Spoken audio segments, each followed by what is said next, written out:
네, 최근에 가톨릭 성지인 바티칸 성 베드로 대성전에 한국인 최초의 사제 김대건 안드레아 신부의 성상이 설치가 됐습니다. 그래서 김대건 신부의 흔적이 곳곳에 남아있는 익산 나바위 성당에도 관심이 쏠리고 있습니다. 네, 김대건 신부의 숭고한 일생을 되돌아보면서 어떤 의미가 있는 장소인지 되짚어 보겠습니다. 한국교회사연구소에 나가 있는 뉴스캐스터 연결합니다. 이민재 캐스터.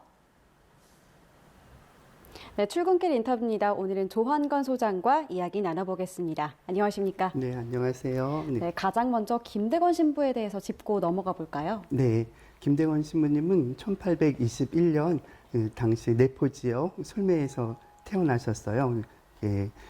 순교자를 낳은 전통적인 천주교 집안에서 태어나셨고요. 15살 소년 때 유학길에 오르십니다. 우리나라 최초의 유학생이라고 할 수 있죠. 그래서 무려 9년 정도의 유학생활을 통해 가지고 나중에 1845년에 사제 서품을 받으세요. 24살 때 나이로.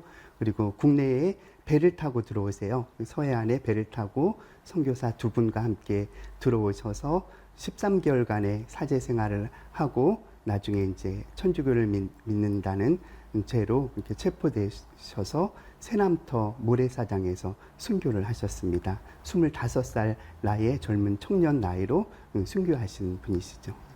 네, 한국을 넘어서 아시아 성인의 성상이 교회에 설치된 건 교회 역사상 처음인데요. 네. 어떤 의미가 있는 걸까요? 네, 아시아 교회는 그동안 주로 선교의 관점에서 받는 교회라고 할 수 있었거든요. 근데 지금은 많이 성장해서 사제도 많이 탄생하고 또 한국 같은 경우는 1974년부터 한국 외방 선교회가 시작되면서 지금 많은 선교사들이 해외에 나가서 복음화하고 선교를 하고 있습니다.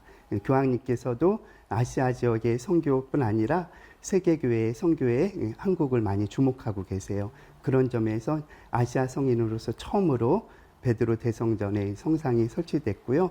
앞으로 아시아 지역의 민족과 국가를 대표하는 성상이 계속해서 세워진다고 합니다.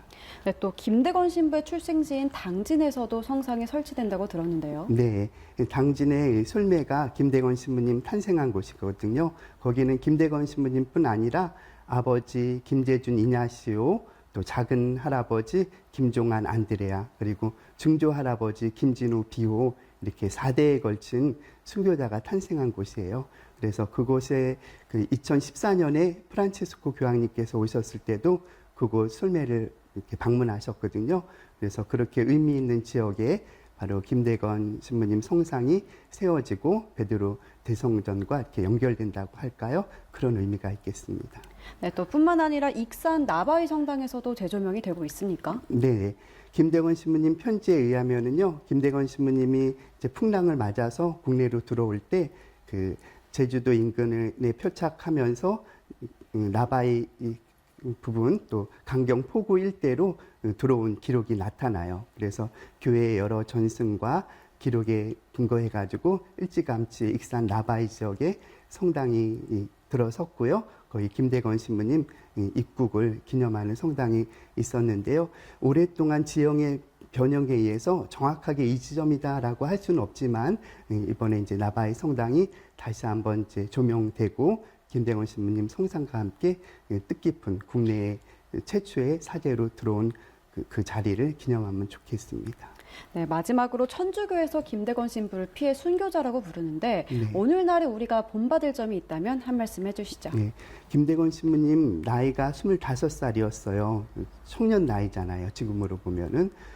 그렇게 15살 소년 때 가셔가지고 마카오라고 하는 유학생활이 그때 편안했을까요? 얼마나 덥고 힘든 열대지방에서 그 어려움을 이기고 그리고 돌아오셔서 13개월 사제생활 이렇게 하면서 이제 선교사들을 모시기 위해서 여러 가지 지도를 제작하고 길을 만들어내고 하시면서 순교를 하셨는데요. 저는 두 가지를 김대건 신부님에게서 배웠으면 좋겠습니다.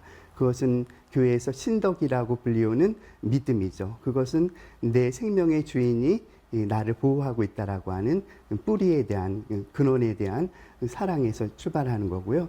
또 하나는 교회에서는 그걸 용덕이라고 부르는데 그 용맹함을 통해서 그 어려움을 극복하는 우리 청년들에게도 어려움이 참 많지만 그렇게 극복해 나가서 결국 생명의 길, 진리의 길을 찾아내면 좋을 것 같아요. 마지막으로 꼭 말씀드리고 싶은 게 있는데요. 김대건 신부님 새남토에서 순교하셨을 때 이렇게 마지막 말을 남기셨어요. 이제 이 순교 사역을 통해서 바야흐로 나에게서 영원한 생명이 시작됩니다. 라고 하는 신앙 안에서 순교를 하셨습니다. 네, 오늘 말씀 고맙습니다. 네, 반갑습니다. 지금까지 출근길 인터뷰였습니다.